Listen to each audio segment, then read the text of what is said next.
নমস্কার, সুরজিৎ মান্না ক্রিয়েশনস চ্যানেলের পক্ষ থেকে তোমাদের সবাইকে সুস্বাগতম। আশা করি তোমরা সকলে ভালো এবং সুস্থ আছো।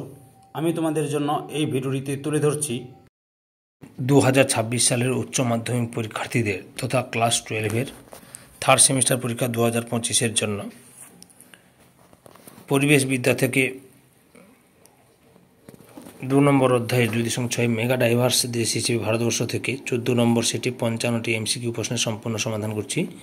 তার আগে তোমাদের কাছে অনুরোধ, তোমরা ভিডিওটি না টেনে পুরোটা দেখো। ভিডিওটি কেমন লাগলো কমেন্ট করে জানিও, ভিডিওটিতে লাইক দাও এবং শেয়ার করো, এবং চ্যানেলে নতুন হলে চ্যানেলটিকে সাবস্ক্রাইব করে চ্যানেলের সঙ্গে যুক্ত হয়ে যাও। কারণ তোমরা এই চ্যানেলের মাধ্যমে ক্লাস 12-এর থার্ড সেমিস্টার পরীক্ষার জন্য যে সমস্ত বিষয়ের এমসিকিউ প্রশ্নের সমাধান পাবে সেগুলো হলো পরিবেশবিদ্যা, পুষ্টিবিদ্যা, দর্শন, শিক্ষাবিজ্ঞান, রাষ্ট্রবিজ্ঞান, বাংলা, ভূগোল, ইতিহাস। তোমাদের সামনে এই ভিডিওটিতে পরিবেশবিদ্যা থেকে এক্সের প্রশ্নপত্রের সম্পূর্ণ সমাধান করছি। তোমরা পুরো ভিডিওটি লক্ষ্য করো।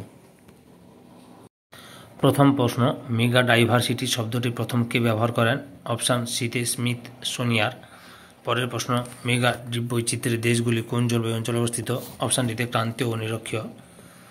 পরের প্রশ্ন, যে জলবায়ু অঞ্চলে জীববৈচিত্র্য সর্বাধিক তার নাম হলো? অপশান এতে ক্রান্তীয় বৃষ্টি অরণ্য জলবায়ু অঞ্চল। পরের প্রশ্ন, প্রদত্ত কোনটি মেগা জীববৈচিত্র্যের অন্তর্ভুক্ত দেশ? ভারত। পরের প্রশ্ন, কোনটি মেগা ডাইভার্সিটির দেশ নয়? অপশান বিতে বাংলাদেশ। পরের প্রশ্ন, মেগা ডাইভার্সিটি সমৃদ্ধ দেশগুলি হলো? অপশান এতে ভারত, অস্ট্রেলিয়া, ব্রাজিল।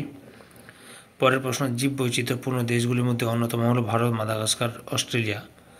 পরের প্রশ্ন, নিচের ইকোসিস্টেমগুলির মধ্যে সবচেয়ে বেশি জীববৈচিত্র্য সমৃদ্ধটি হলো? অপশান সিতে বৃষ্টি অরণ্য। পরের প্রশ্ন, উচ্চস্তরের জীববৈচিত্র্যের জন্য ভারতবর্ষকে কীভাবে বর্ণনা করা হয়? অপশান বিতে মেগা ডাইভার্সিটি নেশন। পরের প্রশ্ন, মহাজীববৈচিত্র্যময় দেশ বলা হয়? অপশান ডিতে ভারতবর্ষকে। পরের প্রশ্ন, সমগ্র পৃথিবীতে মেগা ডাইভার্সিটি দেশের মধ্যে ভারতের স্থান হলো? অপশান বিতে দ্বাদশ। পরের প্রশ্ন, ভারতের জীব ভৌগোলিক অঞ্চলের অন্তর্গত নয় সেটি হলো? অপশান ডিতে মরুস্থলীয় অঞ্চল।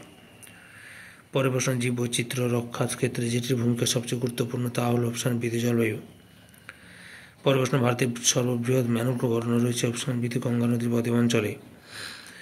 পরের প্রশ্ন, ভারতে পাওয়া যায় এমন উদ্ভিদ প্রজাতির আনুমানিক সংখ্যা হলো? অপশান বিতে 45,000টি। পরের প্রশ্ন, ভারতবর্ষে বর্তমানে মোট কয়টি প্রজাতির আবৃতজীবী উদ্ভিদ পাওয়া যায়? অপশান বিতে 15,000টি। পরের প্রশ্ন, ভারতবর্ষে আনুমানিক কত প্রজাতির ব্যাকটেরিয়া পাওয়া যায়? অপশান সিতে 850টি। পরের প্রশ্ন, ভারতবর্ষের ছত্রাক প্রজাতির মোট সংখ্যা বর্তমানে কত? অপশান সিতে 14,500টি। পরের প্রশ্ন, কত সংখ্যক প্রজাতির কীটপতঙ্গ ভারতবর্ষে পাওয়া যায়? অপশান এতে 57,000টি। পরের প্রশ্ন, ভারতবর্ষে মোট কত প্রজাতির পাখি বর্তমানে দেখা যায়? অপশান বিতে 1,228টি। পরের প্রশ্ন, পাখির বৈচিত্র্যের নিরিখে বিশ্বের মধ্যে ভারতের স্থান কত? অপশান সিতে অষ্টম। পরের প্রশ্ন, পৃথিবীতে সর্বাপেক্ষা বৈচিত্র্যময় পাখিসমূহ দেখা যায়? অপশান বিতে কলম্বিয়াতে। পরের প্রশ্ন, সর্বাধিক প্রাণী বৈচিত্র্য রয়েছে? অপশান সিতে সমুদ্রে। পরের প্রশ্ন, সরীসৃপের বৈচিত্র্যের নিরিখে বিশ্বের মধ্যে ভারতবর্ষের স্থান কত? অপশান সিতে 5তম। পরের প্রশ্ন, স্তন্যপায়ী প্রাণীর বৈচিত্র্যের নিরিখে বিশ্বের মধ্যে ভারতবর্ষের স্থান কত? অপশান এতে অষ্টম। পরের প্রশ্ন, বিশ্বের পঞ্চম ও অষ্টম স্থানাধিকারী ভারতের সরীসৃপ স্তন্যপায়ী প্রজাতির মোট সংখ্যা? অপশান এতে 800টি। পরের প্রশ্ন, উভচরের বৈচিত্র্যের নিরিখে বিশ্বের মধ্যে ভারতবর্ষের স্থান কত? অপশান এতে 15তম।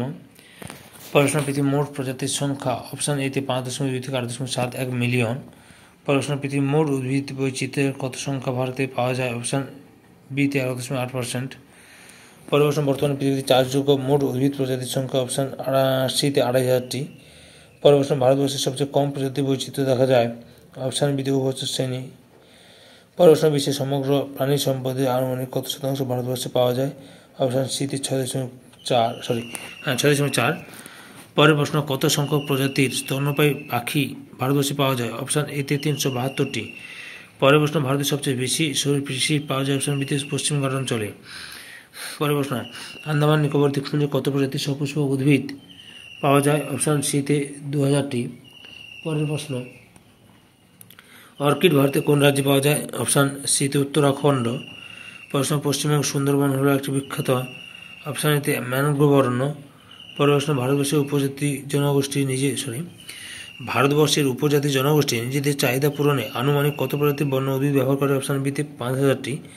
পরের প্রশ্ন সামুদ্রিক কচ্ছপ মেরুদণ্ডী প্রাণী কোন গোষ্ঠীর অন্তর্ভুক্ত? অপশন বি তে সরীসৃপ। পরের প্রশ্ন আনুমানিক কত প্রজাতির ফার্ন আন্দামান নিকোবর দ্বীপপুঞ্জে পাওয়া যায়? অপশন সি তে 120টি। পরের প্রশ্ন ভারতীয় জাতীয় হেরিটেজ প্রাণী হল? অপশন সি তে হাতি। পরের প্রশ্ন পৃথিবীর মোট 12টি মেগা জৈববৈচিত্র্য কেন্দ্রের মধ্যে ভারতের স্থান? অপশন ডি তে 10ম।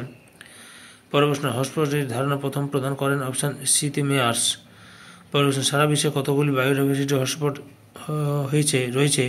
অপশন সি তে 36টি। পরের প্রশ্ন ভারতের বৃহত্তম জীববৈচিত্র্য হটস্পট কোনটি? অপশন বি তে পূর্ব হিমালয় পার্বত্য অঞ্চল। পরের প্রশ্ন ওয়েস্টার্ন ঘাটস হটস্পট কোন কোন অঞ্চলে জুড়ে বিস্তৃত? অপশন বি তে কেরালা, মহারাষ্ট্র, কর্ণাটক, গুজরাট। পরের প্রশ্ন ভারতের জীববৈচিত্র্যের হটস্পট বলা হয়? অপশন বি তে পশ্চিমঘাট অঞ্চলকে। পরের প্রশ্ন ভারতের একটি হটস্পট হল? অপশন সি তে পূর্ব হিমালয়। পরের প্রশ্ন ভারতে অবস্থিত হটস্পটের সংখ্যা? অপশন ডি তে 4টি। পরের প্রশ্ন নিম্নলিখিতগুলির মধ্যে বায়োডাইভার্সিটি হটস্পটের জন্য প্রয়োজন প্রাথমিক শর্তের অন্যতম? অপশন সি তে এ ও বি উভয় ঠিক। হটস্পট এর বৈশিষ্ট্য হল? অপশন ডি তে সবকটি ঠিক।